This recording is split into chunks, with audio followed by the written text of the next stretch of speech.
श्री शिवाय नमस्तुभ्यम। दोस्तों मैं श्री शिव महापुराण का कथा सुनाने जा रही हूँ। आप लोग ध्यान से सुनिएगा।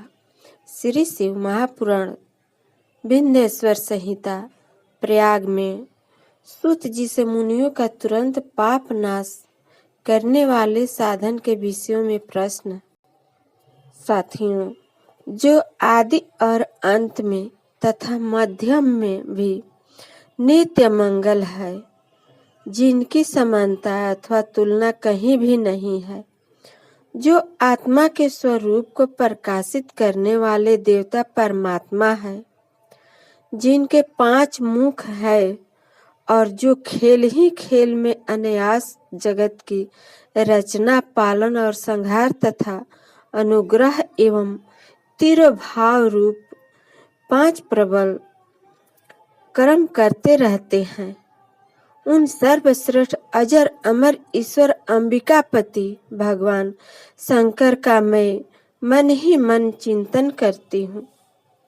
व्यास जी कहते हैं, जो धर्म का महान क्षेत्र है और जहाँ गंगा यमुना संगम हुआ है, उस परम पुण्यमय प्रयाग में जो ब्रह्मालोक का मार्ग है, सत्य व्रत में तत्पर रहने वाले महातेजस्वी महाभाग महात्मा मुनियों ने एक विशाल ज्ञान यज्ञ का आयोजन किया। उस ज्ञान यज्ञ का समाचार सुनकर पौराणिक किशोरमणि व्यास शिष्य महामुनि सूत जी वहां मुनियों का दर्शन करने के लिए आए। सूत जी को आते देख वे सब मुनि उस समय हर्ष खिल उठे और अत्यंत प्रसन्न चित्त से उन्होंने उनका विधिवत स्वागत सत्कार किया। तत्पश्चात उन प्रसन्न महात्माओं ने उनकी विधिवत स्तुति करके विनय पूर्वक हाथ जोड़कर उनसे इस प्रकार कहा। सर्वज्ञ विद्वान रोमहर्षण जी, आपका भाग्य बड़ा भारी है। इसी से आपने व्यास जी के मुख से अपनी प्रसन्नता के लिए ही संपूर्ण पूर्ण विद्या प्राप्त की। इसलिए आप आश्चर्य स्वरूप कथाओं के भंडार हैं। ठीक उसी तरह जैसे रत्नाकर समुद्र बड़े बड़े सारभूत रत्नों का अगार है, तीनों लोकों में भूत वर्तमान और भविष्य तथा और भी जो कोई वस्तु है वह आपसे अज्ञात नहीं है। आप हमारे सौभाग्य से इस यज्ञ का दर्शन करने के लिए यहाँ पधार गए हैं और इसी ब्याज से हमारा सब कुछ कल्याण करने वाले हैं, क्योंकि आपका आगमन निरर्थक नहीं हो सकता। हमने पहले भी आपसे शुभाशुभ तत्व तक पूरा वर्णन सुना है, किंतु उससे तृप्ति नहीं होती। हमें उसे सुनने की बारंबार इच्छा होती है। उत्तम बुद्धि वाले सूत जी, इस समय हमें एक ही बात सुननी है। यदि आपका अनुग्रह हो तो गोपनीय होने पर भी आप उस विषय का वर्णन करें। घोर कलियुग आने पर मनुष्य पुण्य कर्म से दूर रहेंगे, दुराचार में फंस जाएंगे और सबके सब सत्य भाषण से मुंह फेर लेंगे, दूसरों की निंदा में तत्पर होंगे, पराये धन को हड़प लेने की इच्छा करेंगे, उनका मन पराई स्त्रियों में आसक्त होगा तथा वे दूसरे प्राणियों की हिंसा किया करेंगे, अपने शरीर को ही आत्मा समझेंगे, मूढ़ नास्तिक और पशु बुद्धि रखने वाले होंगे, माता पिता से देश रखेंगे, ब्राह्मण लोभ रूपी ग्राहक के ग्रास बन जाएंगे, वेद बेचकर जीविका चलाएंगे। धन का उपार्जन करने के लिए ही विद्या का अभ्यास करेंगे और मद से मोहित रहेंगे। अपनी जाति के कर्म छोड़ देंगे, प्रायः दूसरों को ठगेंगे, तीनों काल की संध्योपासना से दूर रहेंगे और ब्रह्मा ज्ञान से शून्य होंगे। समस्त क्षत्रिय भी स्वधर्म का त्याग करने वाले होंगे। कुसंगी, पापी और व्यभिचारी होंगे। उनमें शौर्य का अभाव होगा। वे कुत्सित शौर्य कर्म से जीविका चलाएंगे, शूद्रों का सा बर्ताव करेंगे और उनका चित्त काम का विकार बना रहेगा। वैश्य संस्कार भ्रष्ट, स्वधर्म त्यागी, कुमार्गी, धनोपार्जन परायण तथा नाप तौल में अपनी कुत्सित वृत्ति परिचय देने वाले होंगे। इसी तरह शूद्र ब्राह्मणों के आचार में तत्पर होंगे। उनकी आकृति उज्जवल होगी, अर्थात वे अपना कर्म धर्म छोड़कर उज्जवल वेशभूषा से विभूषित हो व्यर्थ घूमेंगे। वे स्वभावतः ही अपने धर्म का त्याग करने वाले होंगे। उनके विचार धर्म के प्रतिकूल होंगे। वे कुटिल और द्विजनिंदक होंगे। यदि धनी हुए तो कुकर्म में लग जाएंगे। विद्वान हुए तो वाद विवाद करने लगेंगे। विद्वान हुए तो विवाद करने वाले होंगे। अपने को कुलीन मानकर चारों वर्णों के साथ वैवाहिक संबंध स्थापित करेंगे। समस्त वर्णों को अपने संपर्क से भ्रष्ट करेंगे। वे लोग अपने अधिकार सीमा से बाहर जाकर द्विजोचित सत्कर्मों का अनुष्ठान करने वाले होंगे। कलयुग की स्त्रियां प्रायः सदाचार से भ्रष्ट और पति का अपमान करने वाली होगी। सास ससुर से द्रोह करेगी, किसी से भय नहीं मानेगी, मलिन भोजन करेगी, कुत्सित हाव भाव में तत्पर होगी। उनका शील स्वभाव बहुत बुरा होगा और वे अपने पति की सेवा से सदा ही विमुख रहेगी। सूत जी, इस तरह जिनकी बुद्धि नष्ट हो गई है, उन्होंने अपने धर्म का त्याग कर दिया है। ऐसे लोगों को इहलोक और परलोक में उत्तम गति कैसे प्राप्त होगी? इसी चिंता से हमारा मन सदा व्याकुल रहता है। परोपकार के समान दूसरा कोई धर्म नहीं है। अतः जिस छोटे से उपाय से इन सबके पापों का तत्काल नाश हो जाए, उसे इस समय कृपा पूर्वक बताइए, क्योंकि आप समस्त सिद्धांतों के ज्ञाता हैं। सूत जी कहते हैं, उन भावितात्मा मुनियों की यह बात सुनकर सूत जी मन ही मन भगवान शंकर का स्मरण करके उनसे इस प्रकार बोले। सूत जी कहते हैं, साधु महात्माओं, आपने बहुत अच्छी बात पूछी है। आपका यह प्रश्न तीनों लोकों का हित करने वाला है। मैं गुरुदेव व्यास का स्मरण करके आप लोगों के स्नेहवश इस विषय का वर्णन करूंगा। आप आदर पूर्वक सुने।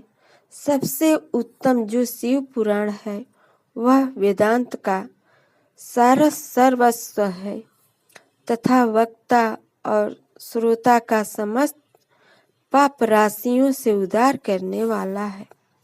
इतना ही नहीं, वह परलोक में परमार्थ वस्तु को देने वाला है। कली की कलमश राशि का विनाश करने वाला है। उसमें भगवान शिव के उत्तम यश का वर्णन है।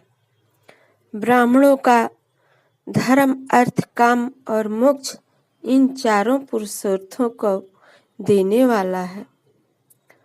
वह पुराण सदा ही अपने प्रभाव की दृष्टि से बुद्धि या विस्तार को प्राप्त हो रहा है। विप्रवरों उस सर्वोत्तम शिव पुराण के अध्ययन मात्र से वे कलि युग के पापासक्त जीव श्रेष्ठतम गति को प्राप्त हो जाएंगे। कलियुग के महान उत्पात तभी तक जगत में निर्भय होकर विचरेंगे जब तक यहाँ शिव पुराण उदय नहीं होगा। इससे वेद के तुल्य माना गया है। इस वेद कल्प पुराण का सबसे पहले भगवान शिव ने ही प्रणयन किया था। विंध्येश्वर संहिता, रुद्र संहिता, विनायक संहिता, उमा संहिता, मातृ संहिता, एकादश रुद्र संहिता, कैलाश संहिता, शतरुद्र संहिता, कोटि रुद्र संहिता, सहस्त्र कोटि रुद्र संहिता, वायवीय संहिता तथा धर्म संहिता, इस प्रकार इस पुराण के 12 वेद या खंड है। वे 12 संहिताएं अत्यंत पुण्यमयी मानी गई है। ब्राह्मणों, अब मैं उनके श्लोकों की संख्या बता रहा हूँ। आप लोग वह सब आदर पूर्वक सुने। विंध्येश्वर संहिता में 10,000 श्लोक है। रुद्र संहिता, विनायक संहिता, उमा संहिता और मातृ संहिता, इनमें से प्रत्येक में 8,000 श्लोक है। ब्राह्मणों को एकादश रुद्र संहिता में 13,000, कैलाश संहिता में 6,000, शतरुद्र संहिता में 3,000, कोटि रुद्र संहिता में 9,000, सहस्त्र कोटि रुद्र संहिता में 11,000, वायवीय संहिता में 4,000 तथा धर्म संहिता में 12,000 श्लोक है। इस प्रकार मूल शिव पुराण की श्लोक संख्या 1,00,000 है, परंतु व्यास जी ने उसे 24,000 श्लोकों में संक्षिप्त कर दिया है। पुराणों की क्रम संख्या के विचार से इस शिव पुराण का स्थान चौथा है। इसमें 7 संहिताएं हैं। पूर्व काल में भगवान शिव ने श्लोक संख्या की दृष्टि से 100 करोड़ श्लोकों का एक ही पुराण ग्रंथित किया था। सृष्टि के आदि में निर्मित हुआ वह पुराण साहित्य अत्यंत विस्तृत था। फिर द्वापर आदि युगों में द्वैपायन, व्यास आदि महर्षियों ने जब पुराण का 18 भागों में विभाजन कर दिया, उस समय संपूर्ण पुराणों का संक्षिप्त स्वरूप केवल 4,00,000 श्लोकों का रह गया। उस समय उन्होंने शिव पुराण का 24,000 श्लोकों में प्रतिपादन किया। यही इसके श्लोकों की संख्या है। यह वेद तुल्य पुराण 7 संहिताओं में बांटा गया। 7 संहिताओं में बांटा हुआ है। इसकी पहली संहिता का नाम विंध्येश्वर संहिता है। दूसरी रुद्र संहिता समझनी चाहिए। तीसरी का नाम शतरुद्र संहिता, चौथी कोटि रुद्र संहिता, पांचवी उमा संहिता, छठी का कैलाश संहिता और सातवीं का नाम वायवी संहिता है। इस प्रकार से 7 संहिताएं मानी गई है। इन 7 संहिताओं से युक्त दिव्य शिव पुराण वेद के तुल्य प्रमाणिक तथा सबके उत्कृष्ट गति प्रदान करने वाला है। यह निर्मल शिव पुराण भगवान शिव के द्वारा ही प्रतिपादित है। इससे शिव शिरोमणि भगवान व्यास ने संक्षेप से संकलित किया है।